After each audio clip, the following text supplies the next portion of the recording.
great. If not, use the tools in the cockpit, the weight jacker and the adjusting bars. Maybe make it a little bit better. Looking for Dan Weldon. Started 34th in this field. He has moved up 10 spots. You're on board with him.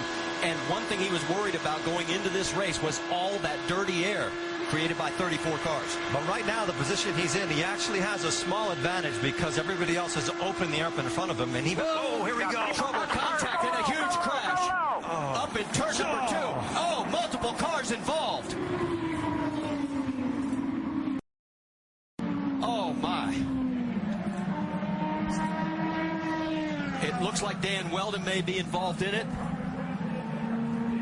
And Eddie, you and I spoke about this morning on the drive-in. Just this amount of cars, the speed, just the chance for what they call the big one. And what happens in conditions like that, when you're, even if you're 300 yards behind that, you cannot stop these cars. The only option you have is to try to avoid it, and it was impossible to avoid anything there. And you saw Willpower.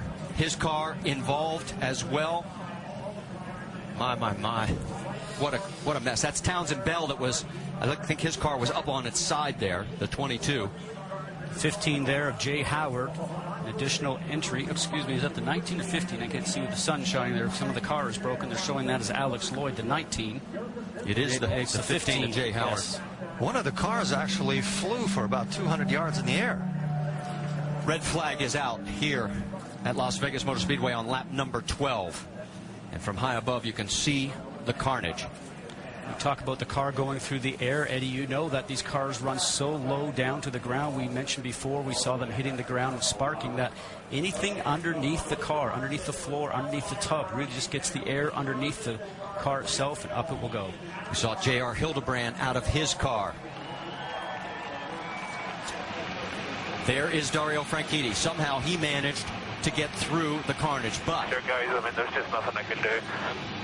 Willpower did not. 10-4. They are going to stop you at pit lane on the right-hand side. They want the drivers to stay in the cars.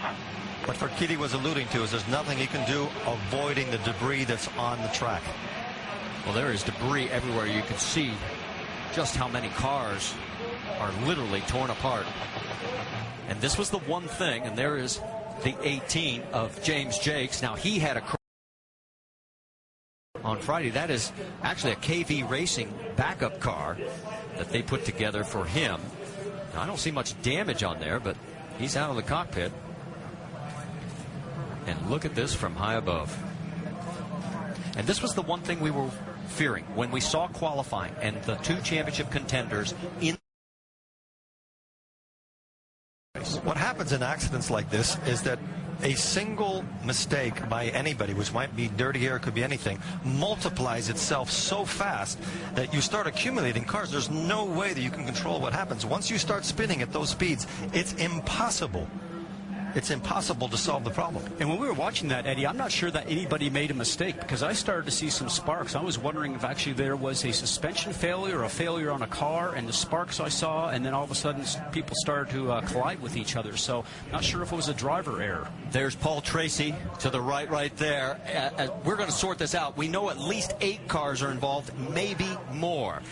So stay with us. We'll go side by side, and it's only lap 13. And we've already had a huge crash here at Las Vegas.